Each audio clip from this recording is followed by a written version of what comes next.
यह एक किताब है जिसका टाइटल का नाम है जीत मन की। यह किताब हमें तनाव के बारे में बहुत ही अच्छे तरीके से बता रही है एवं ये भी बता रही है कि हम तनाव से किन किन बीमारियों में फंस जाते हैं एवं हम तनाव से किस तरह से निकलकर किस दिशा में आगे बढ़ सकते हैं और किस तरह से अपना जीवन व्यतीत कर सकते हैं। तो आइए चले देखते हैं। हम पहले इसके अध्याय देख लेते हैं। अनुकर्मिणा।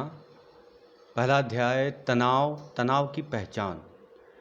दूसरा अध्याय सर्वप्रथम विचारों को पकड़ना व देखना। व्यक्ति किस तरह से विचारों को पकड़ रहे हैं एवं देख रहे हैं जिसके अंदर वह एक गलत धारणा का निर्माण कर देते हैं। थर्ड चैप्टर मन की आँख व चेतना में संबंध। मन की आँख व चेतना में संबंध। जो व्यक्ति को सब कुछ दिखा रहा है यानी कि मन। उदाहरण तनाव में डूबे रहना।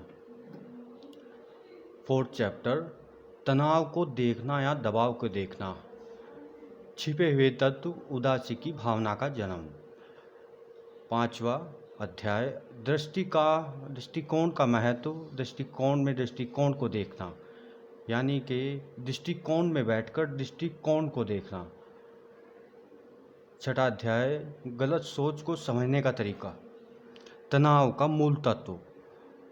सातवां अध्याय मन व शरीर पर दबाव महसूस होना। गलत विचार का वेग। आठवां अध्याय बंधन से मुक्ति। शंका को ही केंद्र बना लेना। नौवां अध्याय खुद की भूल से मुक्ति। तो ये सभी इस किताब के चैप्टर हैं। फिलहाल हम इस किताब के बारे में पहले अध्याय के बारे में बात करते हैं। ये प्रस्तावना है किस तरह व्यक्ति तनाव में जा रहा है, किस तरह वह गलत विचार पर सोच केंद्रित रखता है और गलत सोच के कारण व्यक्ति लगातार तनाव में डूब रहे हैं और खिंचाव महसूस कर रहे हैं। किस तरह व्यक्ति गलत मुद्रा में बैठ जाते हैं और गलत दृष्टिकोण पर बैठकर गलत विचार देख रहे हैं जिस कारण शरीर मन दिल दूषित हो रहे हैं। ये पहला अध्याय तनाव। हर वक्त कुछ न कुछ सोचते रहना प्रेशर को दर्शाता है। यानी कि इसका मतलब है कि हर वक्त कुछ न कुछ सोचते रहना तनाव को दर्शाता है। पर मन में प्रश्न उठ रहा है कि व्यक्ति विशेष ऐसा क्यों सोच रहे हैं। मन में प्रश्न इसलिए उठ रहा है क्योंकि व्यक्ति तनाव के बारे में ऐसा क्यों सोच रहे हैं। तनाव एक ऐसी बीमारी है जिससे मानव मन व मानव शरीर पर सीधा प्रभाव पड़ता है। आखिर तनाव को समझने की क्या ज़रूरत है। यह सभी प्रश्न मन में उठ खड़े हो गए हैं। तनाव दबाव है। अगर यह दबाव व्यक्ति के मन में हो ही नहीं तो वह निर्विचार व्यक्ति है और जो व्यक्ति अपना जीवन शांति में व्यतीत करते हैं आखिर यह दबाव तनाव है। तो इस दबाव की जड़ क्या है। यह कैसा दबाव है जो व्यक्ति व चाइल्ड को दबाव उठाने को मजबूर करता है और यह क्यों महसूस होता है। आखिर दबाव देखने से क्या मिलता है। किस तरह का तनाव व्यक्ति देख रहे हैं। हर समय कुछ न कुछ सोचते रहना तनाव को दर्शाता है। हर समय कुछ न कुछ सोचते रहना तनाव को दर्शाता है। इसलिए मन को निर्विचार रखें, यही बता रहा है यहाँ पर। और हर समय कुछ न कुछ सोचते रहना तनाव को दर्शाता है। हर समय कुछ न कुछ सोचते रहना दबाव महसूस करने में क्या अंतर है। हर समय कुछ न कुछ सोचते रहना एवं दबाव महसूस करने में क्या अंतर है। यह दोनों एक ही बिंदु को केंद्रित करते हैं। हम इसको अंडरलाइन कर लेते हैं।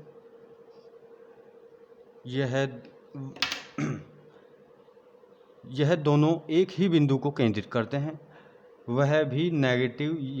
यह तनाव का दबाव भ्रमित करता है। वह भी नेगेटिव यह तनाव का दबाव भ्रमित करता है, मन को एकाग्र नहीं होने देता, मन में अपवित्र चंचलता भर देता है, इसलिए मन नेगेटिविटी पर भी एकाग्र नहीं हो पाता। इसका ये मतलब है कि यदि व्यक्ति किसी तनाव में है तो वह नेगेटिविटी पर भी एकाग्र नहीं हो पाता। इसका मतलब यह है कि उसका मन किसी भी विचार पर एकाग्र नहीं हो पाता। जो व्यक्ति मन को भांप जाए कि व्यक्ति की सोच नकारात्मक विचार पर फोकस कर रहा है या पॉजिटिव विचार पर, इसलिए वह व्यक्ति इतना भी नहीं समझ पाता।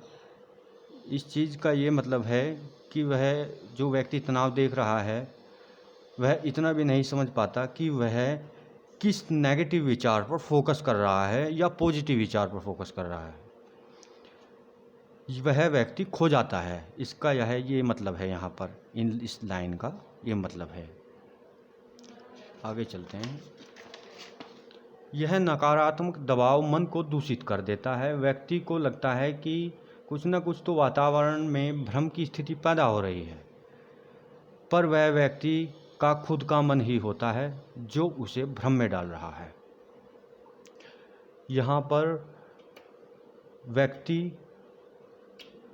जो भी व्यक्ति गलत विचार देख रहा है उसका मन गलत विचारों से भ्रम की स्थिति में उसका मन चला जाता है।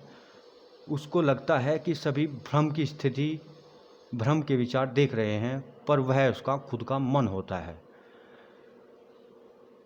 यह यहाँ पर ये बता रहे हैं, भ्रम की स्थिति में व्यक्ति व बालक अपने होश से खोया रहता है, जिस वजह से वह खुद ही गलत धारणाएं बनाता रहता है। यहाँ पर लिखा है जो उसे भ्रम में डाल रहा है, और यहाँ पर भी लिखा है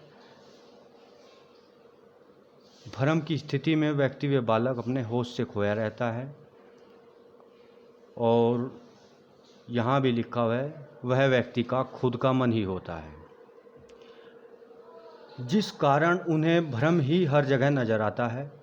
भ्रमित स्थिति कहाँ से उत्पन्न हो रही है? आजकल हम देखते हैं भ्रमित एक डिजीज़ है, बीमारी है, काफ़ी लोगों में पाई जाती है। भ्रमित स्थिति आखिर कहाँ से उत्पन्न हो रही है? यह डर के कारण उत्पन्न हो रही है। डर दबाव के कारण उत्पन्न होता है, और दबाव किस विचार का है, किस तरह का दबाव, आगे पढ़ते हैं, किस तरह का दबाव मानव मन को डर, क्रोध, अहंकार, ईर्ष्या में फेंक रहा है। आखिर कौन कर रहा है? क्रोध, अहंकार, ईर्ष्या, उदासी की भावना मन में होना यह व्यक्ति व बालक के ही मन से करते हैं। यह व्यक्ति व बालक खुद के मन से ही करते हैं और खुद के ही शरीर को जला देते हैं। लगातार यदि व्यक्ति एक ही विचार पर फोकस कर रहा है तो वह उदासी का जीवन व्यतीत कर रहा है। उसके मन में अकारण क्रोध, मोह, ईर्ष्या आदि की भावना उत्पन्न हो रही है। तनाव एक ऐसी चीज़ है जो मन में घर कर लेती है, जिस कारण मानव शरीर दूषित हो जाते हैं, पर व्यक्ति व बालक इससे अनजान रहते हैं। तनाव से होने वाले प्रभाव व्यक्ति को चिड़चिड़ा, मन न लगना, उदास रहना, एकाग्रता की कमी, वात पित्त, कफ का बिगड़ना, इम्यून सिस्टम लो हो जाना आदि सभी रोग तनाव से उत्पन्न हो रहे हैं। इसलिए तनाव को समझने के लिए समय आ गया है। आखिर यह तनाव भी तो कुछ कह रहा होगा कि काफ़ी लोग इस तनाव में डूब रहे हैं, तभी तो व्यक्ति से देख रहे होंगे। आखिर वह क्या है? हम बीमारी के दलदल में क्यों फंसते हैं? व्यक्ति तनाव क्यों कर रहा है? यह भी तो एक क्वेश्चन है। व्यक्ति तनाव क्यों कर रहा है? क्यों वह लगातार एक ही विचार पर फोकस कर रहा है? आगे देखते हैं। इसलिए तनाव की पहचान करनी जरूरी हो गई है। यह हेडिंग है, तनाव की पहचान कैसे करें। यदि व्यक्ति को लगे वह किसी जगह रुक गया है या किसी गलत सोच पर रुक गया है तो उसे समझना चाहिए कि वह तनाव में आ गया है। यदि व्यक्ति को अकारण भय, शरीर में ठंड लगना, कुछ समय बाद दिमाग में गर्मी महसूस होना, यानी कि उसके सर में एक गर्मी सी महसूस होती है, और तनाव, यह तनाव के लक्षण हैं। शरीर का तापक्रम भी गर्म हो जाता है उस समय पर, और त्वचा भी गर्म हो जाती है। पेट खराब रहना, यह भी तनाव की निशानी है। कुछ समझ में न आना एक कारण है, यह भी तनाव का कारण है। एक स्थिति ऐसी पैदा हो जाती है कभी कभी कि हमें कुछ समझ नहीं आ पाता, तो वह भी तनाव का कारण है। एक ही गलत विचार पर फोकस करने का सबसे ध्यान में रखने योग्य बात है कि व्यक्ति का शुद्ध चेतना में गलत विचार पर रुकना, यानी कि तनाव की पहचान जो हो रही है और तनाव जिस वजह से क्रिएट हो रहा है, वह एक ही बिंदु को निकाल रही है। वह है सबसे ध्यान में रखने योग्य बात है कि व्यक्ति की शुद्ध चेतना में, ये लाइन है यहाँ पर, व्यक्ति की शुद्ध चेतना में गलत विचार पर रोकना। इसका क्या मतलब? तो इसका मतलब देखते हैं। व्यक्ति की शुद्ध चेतना में गलत विचार पर रुकना, यानी कि व्यक्ति की चेतना कोई गलत विचार पर रुक गई है, वह भी शुद्ध चेतना में होकर। जब व्यक्ति शुद्ध चेतना में है, निर्विचार है, तो उसे गलत विचार पर ध्यान देना नहीं चाहिए।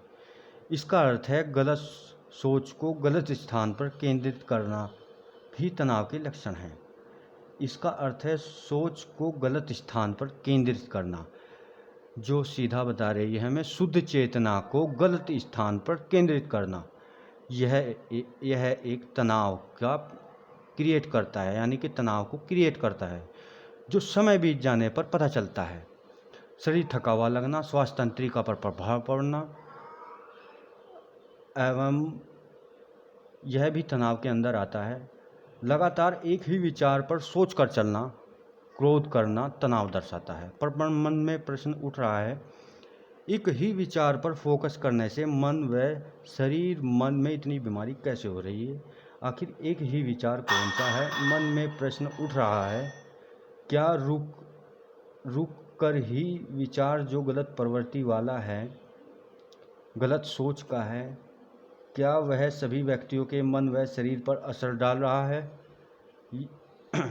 थोड़ा आध्यात्मिकता की ओर चलना पड़ेगा और समझना होगा उस विचार को। यहाँ पर हमने इस पूरी अध्याय में ये पता लगाया है कि व्यक्ति की शुद्ध चेतना को गलत स्थान पर केंद्रित कर लेने से तनाव की तरफ व्यक्ति चल देता है। इसलिए हमें अपनी निर्विचार चेतना को, शुद्ध चेतना को, पवित्र मन को किसी भी गलत विचार पर, स्थान पर केंद्रित नहीं करना है। इसलिए यहाँ पर ये चैप्टर कंप्लीट हो गया है। नेक्स्ट वीडियो में हम आपको इस बुक का अगला अध्याय बताते हैं। धन्यवाद।